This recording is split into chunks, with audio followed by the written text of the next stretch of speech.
The story of Solomon is quite sad, one of the disappointments in the Bible.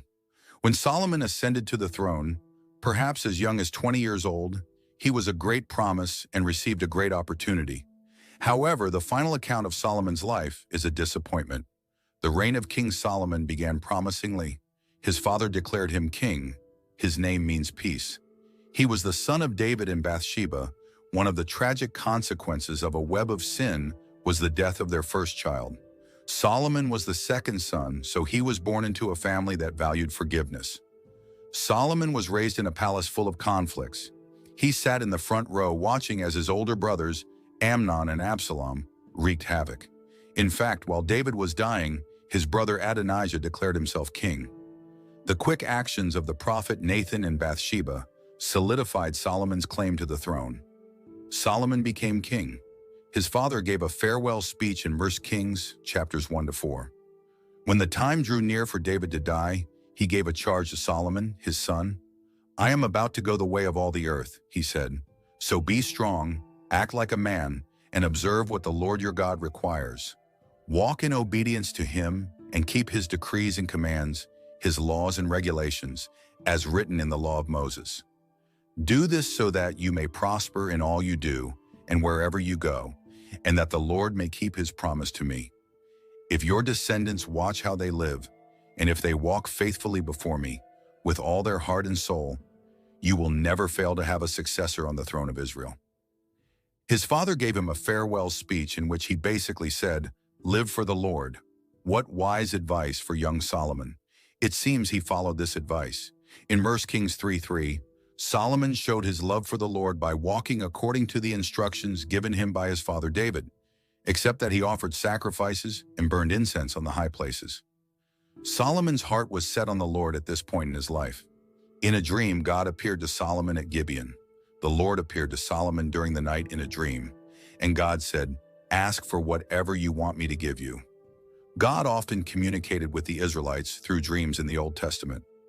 Now God primarily communicates with us through his Son, the Lord Jesus, the living Word as revealed in the Scriptures, the written Word.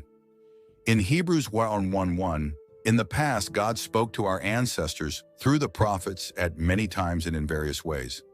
The Lord said to Solomon, "Ask for whatever you want me to give you." God was giving Solomon a blank check and saying, "Fill in what you want." If the Lord woke you up tonight and said, "Ask me for whatever you want," what would you say? Your honest answer will reveal a lot about you. Consider everything Solomon could have asked for, but consider what Solomon said. He prayed to God for wisdom so that he could be the king he needed to be. God was elated with Solomon's response. In response to his prayer, Solomon became the wisest man who ever lived. He also became one of the richest men in history. In 1 Kings 3:7-15, "Now Lord my God, you have made your servant king in place of my father David. But I am only a little child and do not know how to carry out my duties. Your servant is here among the people you have chosen, a great people, too numerous to count or number. So give your servant a discerning heart to govern your people and to distinguish between right and wrong. For who is able to govern this great people of yours?" The Lord was pleased that Solomon had asked for this.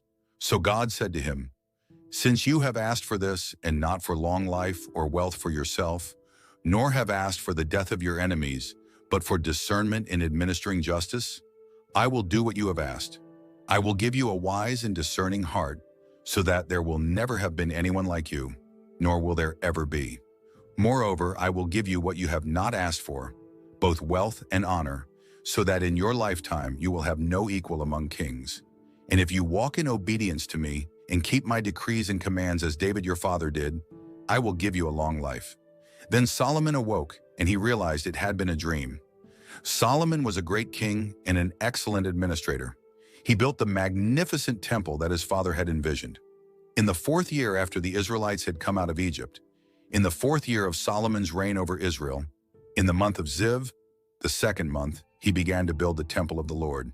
The temple that King Solomon built for the Lord was 60 cubits long, 20 wide, and 30 high. The portico at the front of the main hall of the temple extended the width of the temple, that is, 20 cubits, and projected 10 cubits from the front of the temple. He made narrow windows high up in the temple walls. Against the walls of the main hall in the inner sanctuary, he built a structure around the building, in which there were side rooms. The lowest floor was 5 cubits wide, the middle floor 6 cubits, and the third floor 7. He made offset ledges around the outside of the temple so that nothing would be inserted into the temple walls. In the building of the temple, only blocks dressed at the quarry were used, and no hammer, chisel, or any other iron tool was heard at the temple site while it was being built. The entrance to the lowest floor was on the south side of the temple. A stairway led up to the middle level and from there to the third floor. So he built the temple and completed it, roofing it with beams and cedar planks. And he built the side rooms all along the temple. The height of each was 5 cubits, and they were attached to the temple by beams of cedar. Solomon offered a magnificent dedication prayer. What a beautiful beginning. In 1 Kings 8:22-53, then Solomon stood before the altar of the Lord in front of the whole assembly of Israel, spread out his hands toward heaven and said, Lord, the God of Israel, there is no God like you in heaven above or on earth below. You who keep your covenant of love with your servants, who continue wholeheartedly in your way. You have kept your promise to your servant David my father. With your mouth you have promised, and with your hand you have fulfilled it, as it is today. Now, Lord, the God of Israel, keep for your servant David my father the promises you made to him when you said, You shall never fail to have a successor to sit before me on the throne of Israel, if only your descendants are careful in all they do, to walk before me faithfully as you have done. And now, God of Israel, let your word that you promised your servant David my father come true. But will God really dwell on earth? The heavens, even the highest heaven, cannot contain you. How much less this temple I have built? Yet give attention to your servant's prayer and his plea for mercy, Lord my God. Hear the cry and the prayer that your servant is praying in your presence this day. May your eyes be open toward this temple night and day, this place of which you said, My name shall be there, so that you will hear the prayer your servant prays toward this place. Hear the supplication of your servant and of your people Israel when they pray toward this place. Hear from heaven your dwelling place. And when you hear, forgive. When anyone wrongs their neighbor and is required to take an oath, and they come and swear the oath before your altar in this temple, then hear from heaven and act. Judge between your servants, condemning the guilty by bringing down on their heads what they have done, and vindicating the innocent by treating them in accordance with their innocence. The progression of Solomon's sin was marked by 2 major errors. In 1 Kings 11:1, King Solomon, however, loved many foreign women besides Pharaoh's daughter: Moabites, Ammonites, Edomites, Sidonians. Involvement with foreign women foreshadowed future problems.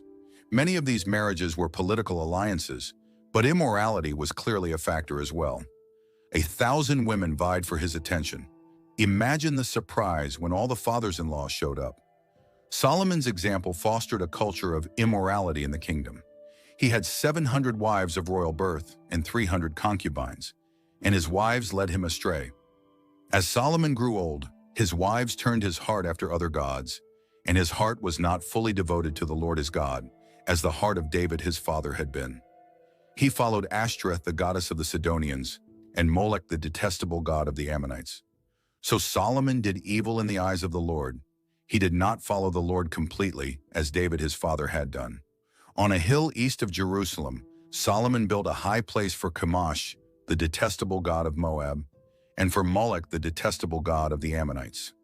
These women brought their gods with them and insisted that Solomon participate in pagan rituals, many of which were sensual by nature. All of this was done in the name of tolerance, but it brought idolatry into the heart of the nation of God's people and turned the king's heart away from God. So Solomon built a high place for Chemosh, the detestable god of Moab, on the hill east of Jerusalem, and for Molech, the detestable god of the Ammonites. He did the same for all his foreign wives, who burned incense and offered sacrifices to their gods. The downfall of Solomon and the people of Israel was marked by his marriages to many foreign women who introduced paganism and idolatry to Israel. And the king also committed immorality with his many concubines. As we have studied this man, what does this reveal about us? It teaches us that no matter how much wisdom and favor a man has received from God, it does not make him invulnerable to sin. Sin is the root cause of all human misery, of every human tragedy. Solomon had unparalleled wisdom, and in his older years, he looked back on his life in the book of Ecclesiastes. He spent his time thinking about the mistakes he had made, and he wrote about it. In Ecclesiastes, he says that all the activities under the sun, without God, are like chasing after the wind, a pursuit of futility. In Ecclesiastes 1:114, I have seen all the things that are done under the sun. All of them are meaningless, a chasing after the wind. Solomon discovered that money cannot bring happiness. He wrote in Ecclesiastes 5:10, "Whoever loves money never has enough. Whoever loves wealth is never satisfied with their income." This too is meaningless. Neither can alcohol bring satisfaction. He wrote in Ecclesiastes 2:3, "I tried cheering myself with wine and embracing folly, my mind still guiding me with wisdom. I wanted to see what was good for people to do under the heavens during the few days of their lives. Neither can education." He wrote in Ecclesiastes 1:17-18, "Then I applied myself to the understanding of wisdom and also of madness and folly. But I learned that this too is a chasing after the wind. For with much wisdom comes much sorrow. The more knowledge, the more grief." Neither can status. He wrote in Ecclesiastes 2:9, "I became greater by far than anyone in Jerusalem before me. In all this my wisdom stayed with me." Neither can work bring happiness. He wrote in Ecclesiastes 2:11, "Yet when I surveyed all that my hands had done and what I had toiled to achieve, everything was meaningless, a chasing after the wind. Nothing was gained under the sun." Solomon also discovered that there is no contentment without a personal relationship with God. Solomon said that there is nothing better for people than to be happy and to do good while they live, that each of them may eat and drink and find satisfaction in all their toil. This is the gift of God. He also discovered that life without God is meaningless. Solomon concluded the book of Ecclesiastes with a single sentence that summarizes his life. He wrote in Ecclesiastes 12:13-14, "Now all has been heard. Here is the conclusion of the matter. Fear God and keep his commandments, for this is the duty of all mankind. For God will bring every deed into judgment, including every hidden thing, whether it is good or evil." The lesson for us is that no matter how much wisdom and favor a man receives from God, it does not make him invulnerable to sin. May we have the wisdom to recognize the danger of sin and the strength to resist temptation. May we understand that God has the best for us, even when we don't understand his purpose. May the life of Solomon inspire us to understand that true happiness and contentment are only found in God. May we live our lives in such a way that we never bring shame to the name of God. Amen. If this content was valuable to you, subscribe so you don't miss any future videos. We can enlighten more minds. Thank you for your presence, and may God bless you and your family.